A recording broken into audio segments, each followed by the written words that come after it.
Good evening, good afternoon, good morning, good night, whatever the time is. Ladies and gentlemen, brothers and sisters, friends and comrades, I hope you are doing well wherever you are. I'll be talking to you for a brief, short time. I don't have a lot of time today.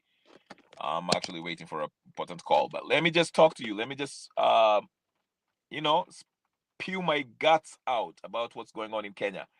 As the topic suggests, publicity stunts are at an all-time high in Kenya.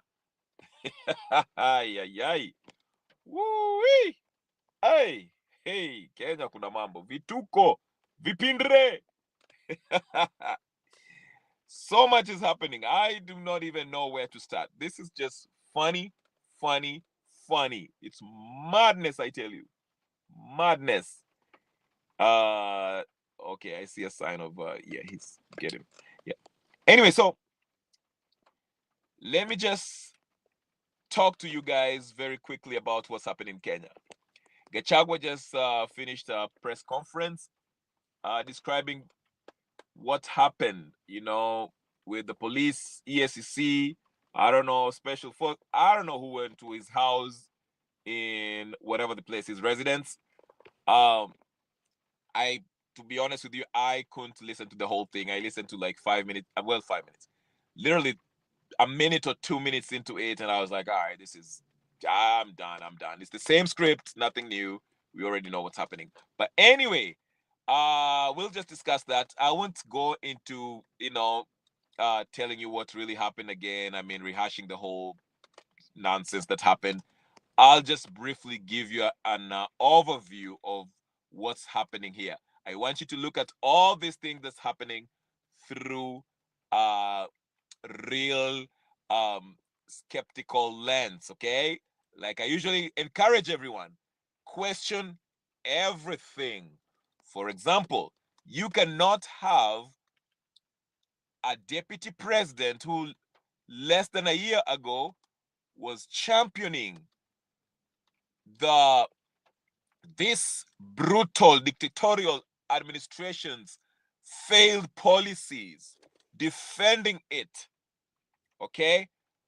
Karibu Shi Mariam, hebu nipatie like hapo mara moja. Defending it, okay?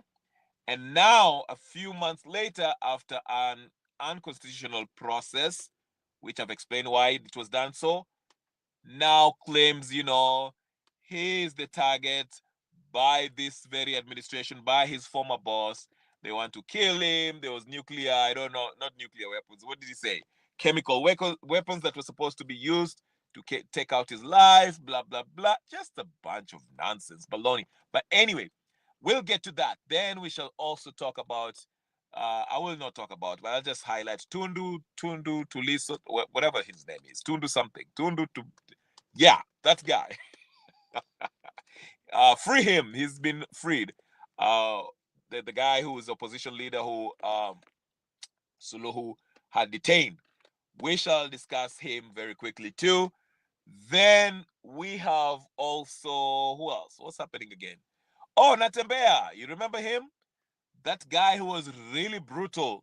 He was like a PC or a whatever, provincial commissioner, police, PA, whatever he is. He was some kind of police during Uhuru Kenyatta's regime, and he was brutalizing people. Oh, now, he's part of that Wamunyoro coalition, and apparently he has been detained. And there were some police who went. We'll get to that, okay? But anyway, first, ladies and gentlemen, like I told you, I won't be here for long, but please do me a favor, hit that like button. Subscribe if you haven't subscribed. If you have already subscribed, the first order of business is to do what? Like the video. Thank you so much. Let's get it on and put the notification on so we can get started, okay? Now, let me just quickly get to the point because like I said, I do not have a lot of time. I'm waiting for a call, an important call that I have to end this live once that call comes in. So let me get my stuff out. Okay? Let me wacha niseme ile iko kwa kifua haraka haraka ndio tuelewane, okay? Karibu sana. Okay, guys. Like I explained in my last video, this whole shenanigans, all this publicity stunts by all these state actors. I know some of you still think that Gachagua really has real beef with Ruto. You really think Martha Karua really has beef with Ruto. You think Natembeya really has beef with Ruto. I want you to think about something. I always give you something to think about. I'm your political dietitian. I have to give you the nutrients to help you, okay, pierce through the bullcrap that these state operators, aka commercial activists, manufacturers of bullshit media, okay, political stunts that are being really played right in front of you. And the media, the very media, is complicit in all this. Let me explain very quickly. I told you that the biggest fear by the political class is another repeat of Occupy Parliament, the maandamano, the successful maandamano that happened last year in June 2024 that scared the political oligarchs shitless, shook them to their boots. So they do not want anything close to what happened last year. It is that time of the year, ladies and gentlemen, where the finance bill, the government are trying to propose a new finance bill. So we have to discuss it, see what's in it, and if you accept it, it will pass. If we don't, it probably won't pass. And since this administration and the political class or the political oligarchs are working in tandem or are the puppets of the West, they have to push this draconian tax laws on behalf of their Western puppet masters. They have no choice. So their job is to make it palatable for the masses to consume it, to agree to it, to consent to it. That's why I explained why Mbadi and the other useful idiots are out there trying to tell us that, okay, there's nothing that has changed, there's been no more taxes, and so forth, so forth. But another reason why you see all this commotion, all this drama between Gachagua and Ruto, Natembeya and Ruto, Martha Karua and Ruto, Eugene Wamalwa and Ruto, Kalonzo Musyoka and Ruto, the opposition and Ruto Raila. This is why they're doing it. Let me explain to you. The Gen Zs, the popular revolution, the Gen Zs, of course, these citizens of Kenya, patriotic citizens of Kenya, Gen Zote, they are not just defined by a generation. They are Kenyans from every generation that came together under one idea, something that hasn't happened in a long time. Okay, the last time this happened of this magnitude was 2002, when Moi was rejected and Kibaki came to power. Okay, but this time, this is something that was unprecedented. Kenyans rallied around an idea that they are going to reject and let their parliamentarians, who have always assumed the position of a boss, lording over the wananchi. But Kenyans showed them that they can come together and rally around one issue, which was the taxation without representation. Okay? They came together from all walks of life, every generation, every tribe, regardless of their political affiliation. They came together and went and occupied parliament in defiance, defying the odds, sticking their middle finger to the political class. And there was a talk of a possible popular revolution, removing Ruto. So now, listen, I've explained this 1,000 times, but I want to go a little bit inch deeper today. Just an inch, not further than that. The game that is being played, now that you see Gachagua has had to ramp up his offense, okay, by calling Ruto all sorts of names. Liar, a crybaby, I don't know what. In return, Ruto so-called send those ESCC and the police forces to go mess with, arrest Gachagua and Natembeya. Now, look at this closely. Gachagua represents the people of Mrima. There's a perception within some quarters that Gachagua commands some support among the Gen Zs that come from Mount Kenya. That's number one. Number two, Natembeya, with his Tawe movement,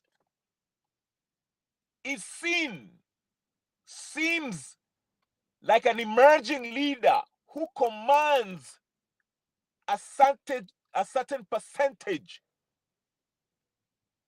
of the Gen Zs who hail from the Western province, the Luya Muremberation. Okay? You see what I'm saying? So, then we have Kalonzo, who's not that, Ninio is not that active, probably, age, and that's why he's like, you know what, I'll keep off the publicity stance, okay? Then there's Wamalwa, who tried his feet on the Trans-Nzoia protest, also plays a part. So you can see that by the government, by them sending the police forces to arrest Natembeya, that alienates or distracts or lures the Gen Zs from the Western province to do what? To stick to that particular leader. Natembeya becomes the what? The object or their focus. It kind of gives more street cred to Natembeya. He's earning his stripes. So they're gravitating towards him because this is a psychological what? Manipulation. By playing this game of Natembeya, our leader from Western, is being targeted by the president.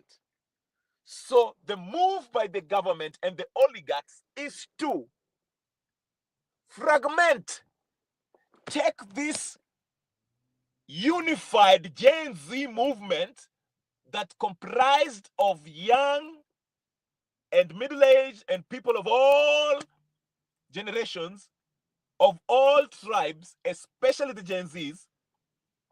It is meant to lure them away from this unity that the Gen Z had when they came together, rallying around this issue of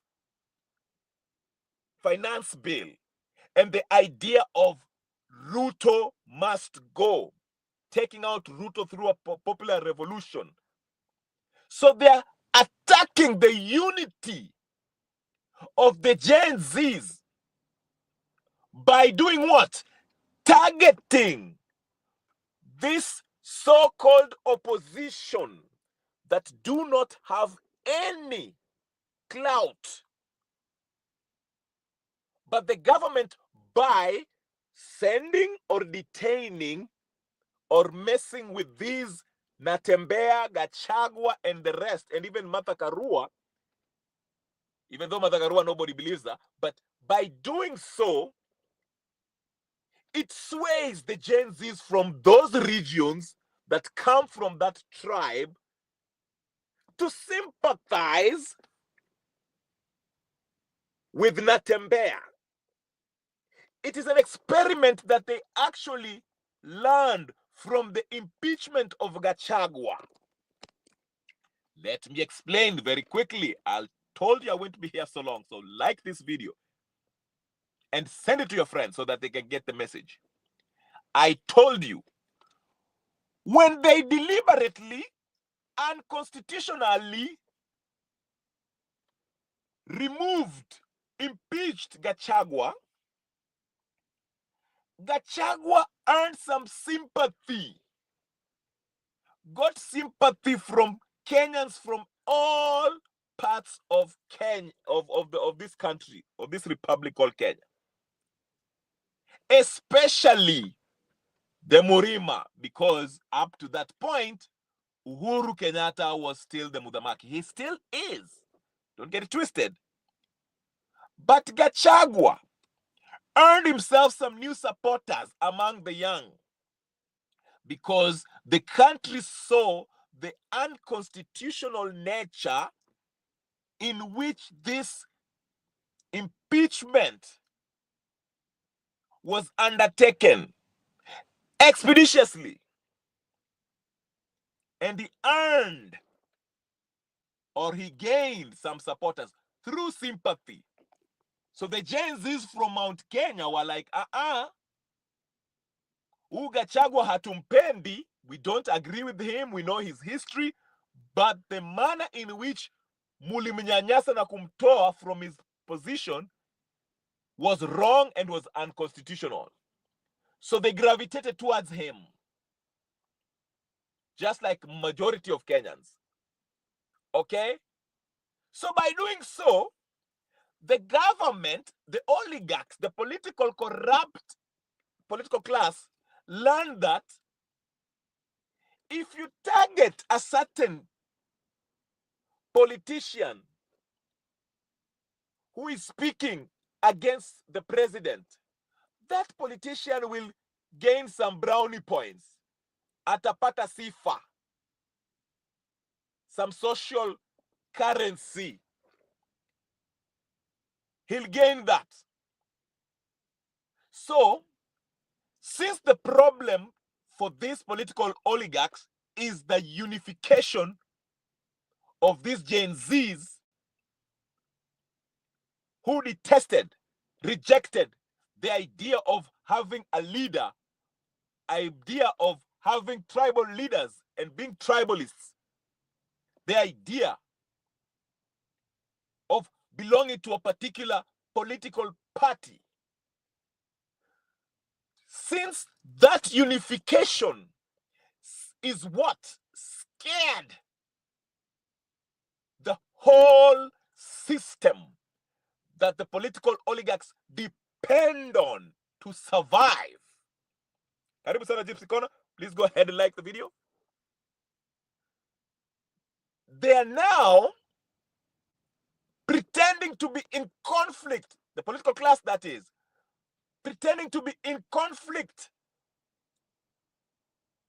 by creating this fake demarcation between the so-called opposition, the fake oppositions, the Martha Karuas, the Gachaguas, the Wamalwas, the Natembeyas. And when they did that, people were still not buying it. The Gen Zs were not still being swayed. Even when they were trying to create this ODM versus Mamunyoro, the Luos versus Kikuyus, it was not working. Karibu sana Gypsy Corner. So what did they do? They had to ramp it up a notch. Kwa sababu, all these political speeches, as much as they were, very, what you call it, zilikuwa wanachokozana, it was not enough. They had to create drama, vipindre, and that is what we are witnessing. They want to show the public that this is real. Because remember, we were asking, Gachagua has been talking smack about Ruto for a long time. And how come Gachagua is not being arrested? So finally, they said, let's go arrest Natembeya. Let's go, try to get Gachagua. The aim is to lure the Gen Zs who are unified around an idea, which is we can actually take over government through a popular revolution. So by the government, by the administration, Ruto, by sending police force and ESCC to go attack Gachagua, it gives Gachagua a voice. It earns Gachagua supporters, Gen Z supporters, who are going to look at it as, you know what, I'm a Kikuyu, come from that area, and Gachagua is a truthful man, but he's been attacked.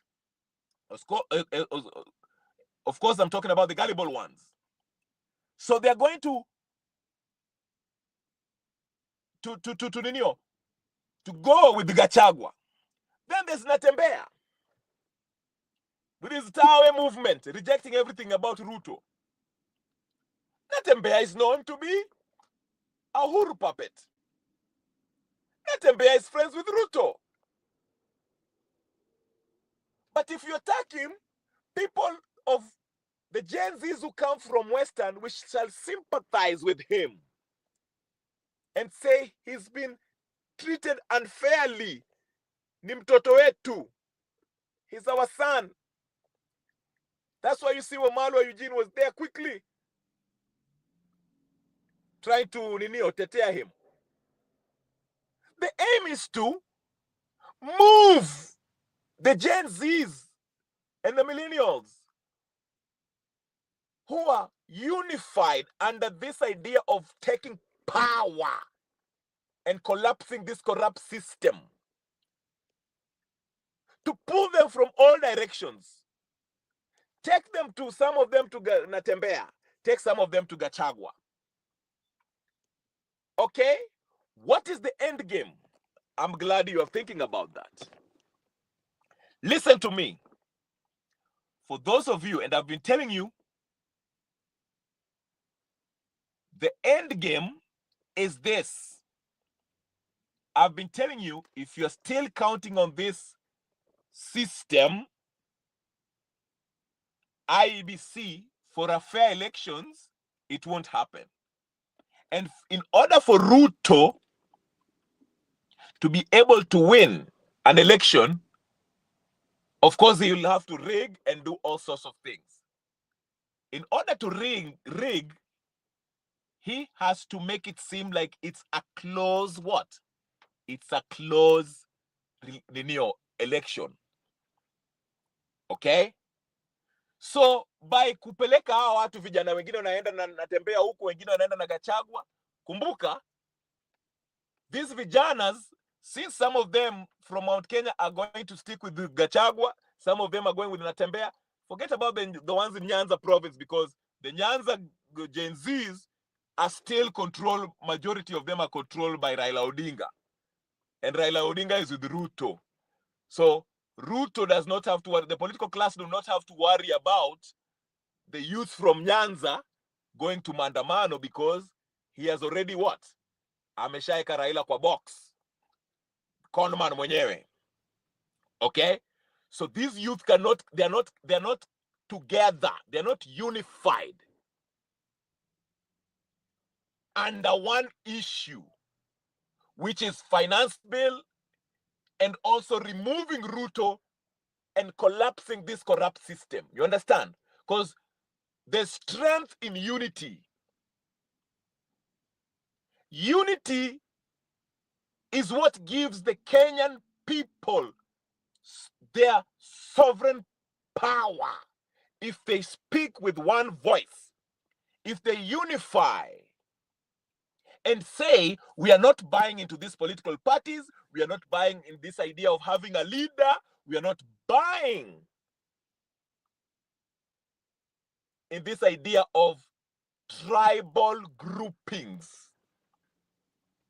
That is what gives people power when they come together as Kenyans and activate the immediately Kenyan people wakikuja pamoja na wakaacha ukabila na hii mambo ya political parties which are basically briefcase racketeering machinations. Okay?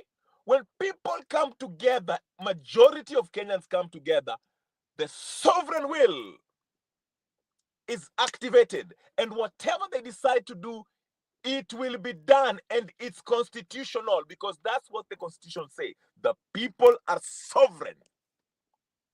So in order to deactivate, weaken that power, you have to work on breaking up the unity of the Gen Zs, the people.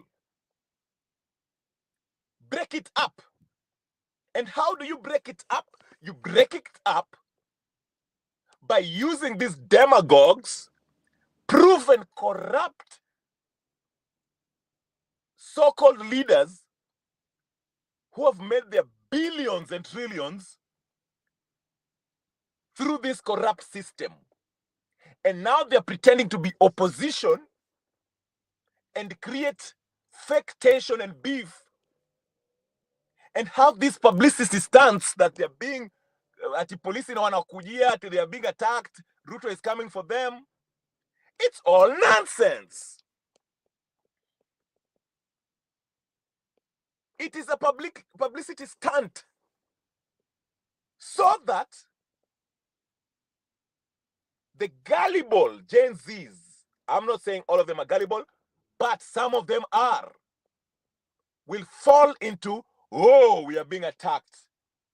If I'm a Gen Z from Murima, I'll think of, why are they coming for our leader Wamunyoro or Wamunyoro? Wamunyoro has done nothing. If you're from Western, you say, why are they coming for Natembeya? Natembeya is our ni mtu wetu. Kwa nini wanamkujia? There are too many people who are corrupt. Why are they coming for our leader? That is the whole point. So that you lose focus from an issue that we can rally around as a country, regardless of our tribe, political affiliation or persuasion or philosophy, to collapse this corrupt system. You see what I'm saying? Ndio maana nikiangalia hii this whole police raids, whether it's Natembeya or Gachagua or whoever else, surprise, surprise, it's not surprising that it is done in places where it has the richest voting blocks. Mount Kenya targeted and Western. Natembeya being one and Gachagua on the other side. Like I said, in the few weeks, we will continue with this whole drama. They'll want to ramp it up. There'll be a barrage of news about all this silliness. I won't be surprised if Martha Karua walks around naked just to make news. Within 24 hours, she had a press conference on JKL. Then she had a NTV primetime Ninio. Then today she was on Fix the Nation. You see what I'm saying? For what? Over Tundulusu? I mean, no offense to Tundulusu, okay? Tundulusu is an opposition in whatever. But I'm sorry. We have bigger fish in Kenya to fry. And it's the whole system of governance. How about we take care of our problems, then we shall worry about Tundulusu. You see what I'm saying? That's the idea. Like I told you yesterday, the political class understands through the NIS, probably got a briefing that there is a plan for another finance bill maandamano on June 2025, on the 25th, or in the coming months. So they are creating this distraction. Okay? Wanakuja na maandamano zao. Listen to me. Listen to me very carefully. Hit that like button. If you're going to watch this and repeat, hit the like button. Listen to me very careful. This is how they're trying to avert the next maandamano, Occupy Parliament or Occupy State House 2025 from happening. This is how they're going to do it. And this is what they're doing. They're going to stage different kind of maandamanos. I wouldn't be surprised if Gachagua is detained in the next few days or few weeks. Detained. Natembeya is already detained. Then someone else is detained. Then guess what? Once they detain him, which will be a fake detention, watampeleka pale in a secret place. Wamkalishe hapo na nyama choma wakae hapo akipiga story. But while he's detained, there shall be a staged protest. A protest that is designed to lure, focus the attention of the Gen Zs in the country from the finance bill so that no one pays attention about this idea of going to have a nationwide maandamano in commemoration of Rex and other people who died on June 25th last year. Basically what I'm saying, with this Natembeya being arrested, and probably, like I say, if they know that people are about to gather to Kwenda Maandamano on June 25th, they shall probably try to arrest Gachagua before then and keep him detained so that he can spark protests in Mount Kenya and the nearby regions, even in Nairobi. That way, izuie that national maandamano that is planned against the finance bill or Occupy Parliament or Occupy State House 2025. So they'll preempt a maandamano before the national maandamano. But they can't do it just like that. They have to bring you give it a reason. So first is to do what? Kuchemsha maneno. Make the temperatures hot politically by arresting Gachagua. That way, mlima italepuka. You can even see on X right now, everybody that's affiliated with Nani Gachagua is saying, mukishika nani Gachagua, mutaona. You will see. They're preparing you that way. Ikifika tukikaribia hapo June 25th, watashika Gachagua. Alafu maandamano will erupt. So the focus will be Gachagua must free Gachagua, free Gachagua, free Gachagua. That way, it stops the Gen Zs from focusing on the biggest maandamano that was planned on June 25th, 2025 in commemoration of the Rex and the people who died during the last maandamano. And in rejection of this new finance bill. You understand what I'm saying? That is why they're trying to do all this buffoonery. You saw the video of Hanifa. They say they detained Hanifa and Boniface Mwangi in Tanzania.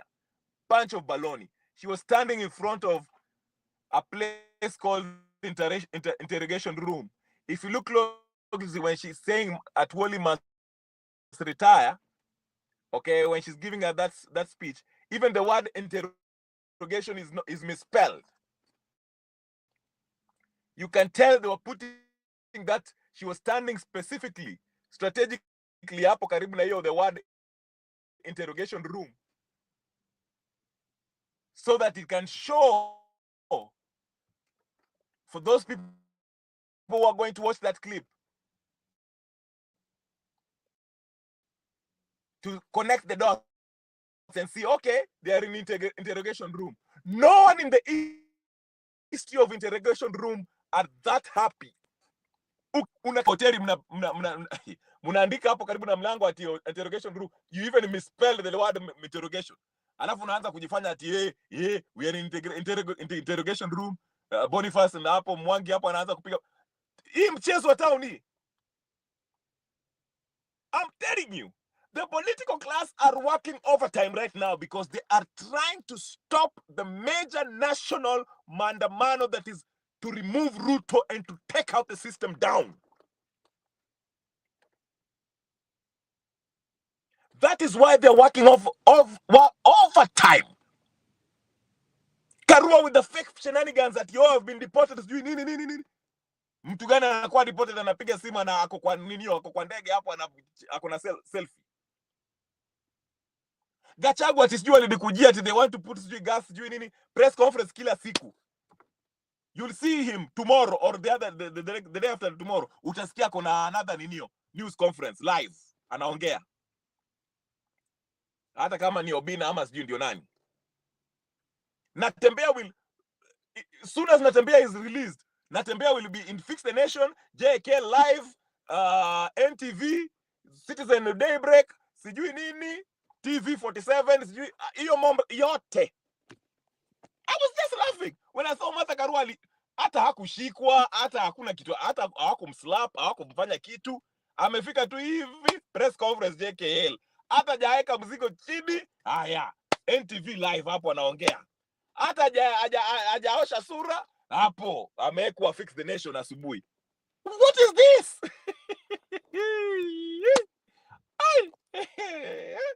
Naambia hawa NIS hawa. I'm telling you, the games that is being played here, the publicity stunts. Kwa sababu wameogopa ile national patriotic Kenyans who we refer to as Gen Zs to repeat what they did last time. Hiyo inawafanya wanatetemeka kwa matako. Pause. No homo. They're shaking. Hawataki hiyo kitu. Lakini wanataka walete hii maandamano ndogo ndogo hapa ati watu are going to andamane ati nani atolewe ninio. Atolewe jela, Natembeya. Gachagua atashikwa kesho utasikia amekuwa detained or he will take himself to jail. I mean atajipeleka huko kwa EACC. Na utaona wafuasi wake wako hapo, Gachagua. That is the whole point. That is the whole point, ladies and gentlemen. This is the fear by the political class creating all these shenanigans, publicity stunts, to shift the focus from June 25th, 2025, Occupy State House, to us concentrating on this silly stuff. I like what the one lady said on X, not X, but TikTok. She said what? She said, the media, every day, it's Gachagua, Ruto, Raila, Nani, all these useless people. Why do you waste our mornings? Why can't you bring somebody who can break down what's in the finance bill? Have a thorough debate. How can we govern ourselves better? Address issues. Why the government is not working? Why things are not working? What's the root cause? Is it the system? Is it the individuals? Those are discussions that people have. Why are we in this economic hole? But news media, I was surprised. The focus is Gachagua, press conference up, press conference pale, and he said a bunch of nothing. Same thing. Ruto, Gachagua, Raila, Sujidani, ODM. Yes, useless people that we know are useless. Thank you, Elisha Okinyo. Yani nothing of value. No disrespect to Tunduliso. I'm sure he's a guy who's fighting for his rights. But I mean, Why is Martha Karua in the news for crying out loud? Why does that matter to Kenyans? Why is that important? Okay, Tendelusu is not the only one who's being detained.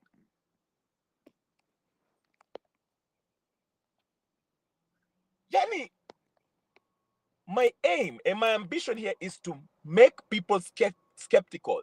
Do not buy into this. Stick, focus on the issue at hand.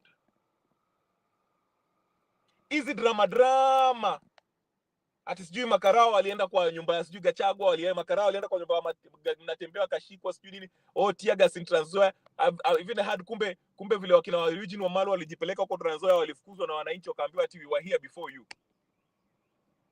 And by the way, I remember this another point. Haven't you noticed that? Let me tell you something. Oh, it is coming to me right now. Haven't you noticed this? Listen to me very carefully. This is important. I want you to take away this. There's anything I want you to take away from this, Nino. I want you to know about this. Haven't you noticed that every time the people of Kenya express their disdain on a particular issue, this paid commercial fake activist wanaidandia and they want to make it about them. You understand what I'm saying? Raila was the first one who successfully did this and lied to people and fooled people for a long time, being the control opposition. Alikuwa anachukua issue ya Wakenya, okay? People are against corruption. Hey, ye pia ako against corruption. People against Judini, ye pia ako against that. Hey. Okay? So this is where they learn it from.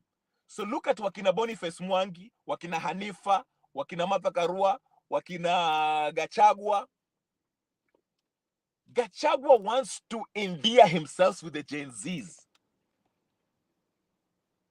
especially the ones from Mount Kenya. Anataka yende akwe sura ya Gen Z. Why? Because the Gen Zs are the face of what Kenyans want and are fighting for. And the people have rejected these commercial activists and the fake opposition that are actually part of the political class who have played a great deal in destroying this country. But they're trying to what? To repackage themselves as the what? The people who want to bring change. But people have rejected them. So what are they doing?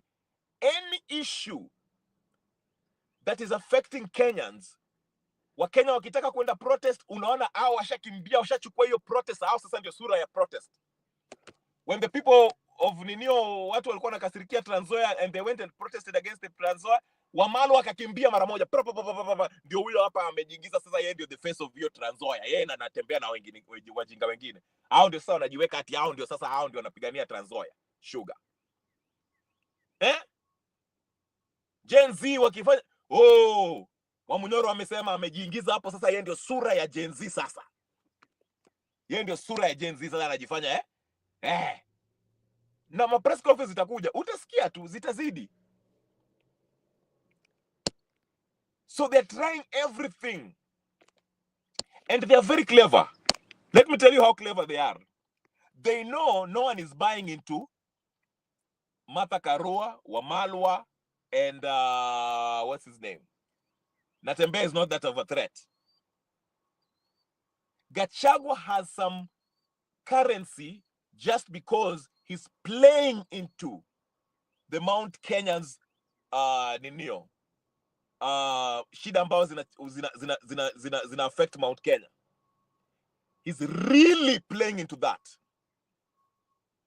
Okay? Ndio maana he has some ninio. And the fact that he was at the DP and he was unconstitutionally removed as the deputy president of Kenya. That's what's keeping him afloat. So he cannot stop this ninio, this newfound clout. Ndio maana he's ramping it up. every week mpaka kuwe na interview, na anataka kusema kitu more outrageous than the previous interview. Hata the next day atatuambia Ruto aliniroga.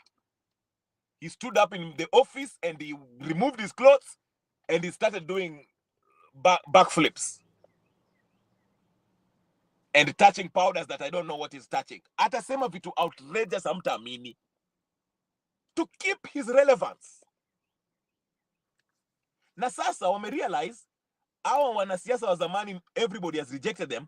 Wakajaribu sasa na wakina Makoure, Boniface Mwangi, unaona, Hanifa na majamaa wengine. Wanajaribu kuweka hawa watu ndio sasa hao ndio wakwae face ya waninio, wachukue waninio, hijack hiyo movement, that organic movement by the Gen-Z. Wameweka hiyo sura ndio kwa hiyo. Lakini now that they have seen that even people are rejecting the Moraras, they're rejecting the Kasumans, they're rejecting the Hanifas, they're rejecting the Boniface Mwangi, wakasema let's use what works best. Tutumie polisi to go stage these fake arrests. Vile walikuwa na stake zile fake arrests, vile walikuwa na shika nani Kebaso. Unakumbuka? Why are they not messing with Kebaso anymore?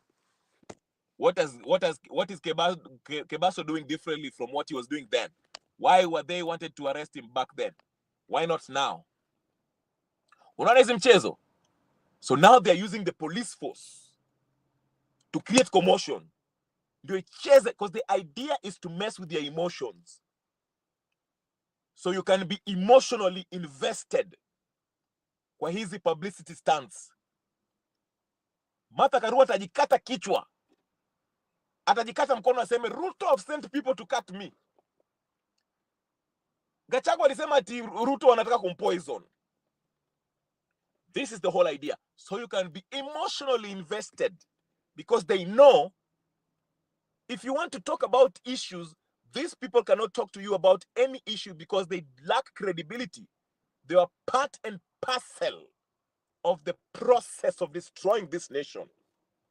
So they cannot discuss any issue with you that will help you. Hawaezi. They do not have credibility. Hawaezi. So the only thing they can stick to ni hizi publicity stunts. Wananyanyaswa, wametuma polisi waniue, wanataka kuniua, so that you can sympathize with them, playing into your emotions. Ndio mwende maandamano mseme mtoto wetu wa kutoka Mount Kenya anapigwa, mtoto wetu wa kutoka Western anapigwa, mtoto wetu wa kutoka sijui hapa anapigwa.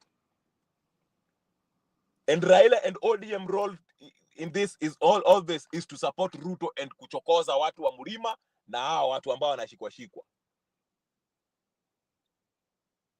To heighten the political tension based on tribe. Kwa sababu tukiingia issues, no one can speak about any issue. Martha Karua cannot tell us about justice or injustice, cannot tell us about economy, cannot tell us about nothing. She can only play all this fake stuff, anaenda huko tunduliso sijui nini tundu sijui nini. Because she has no moral authority to lecture anyone, knowing that she's presided over the stolen election. Gachagua cannot tell us about corruption.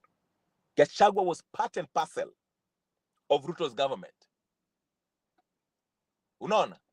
They cannot debate or talk about these issues because they know. So they have to revert to the whole nonsensical political drama. Anyway, ladies and gentlemen, brothers and sisters, friends and comrades, shukran sana. Like the video, share, subscribe, and do all that good stuff. I will see you guys later. I'll leave it here. Thank you so much. Peace and blessings. I'll talk to you guys later. I'm out. Peace.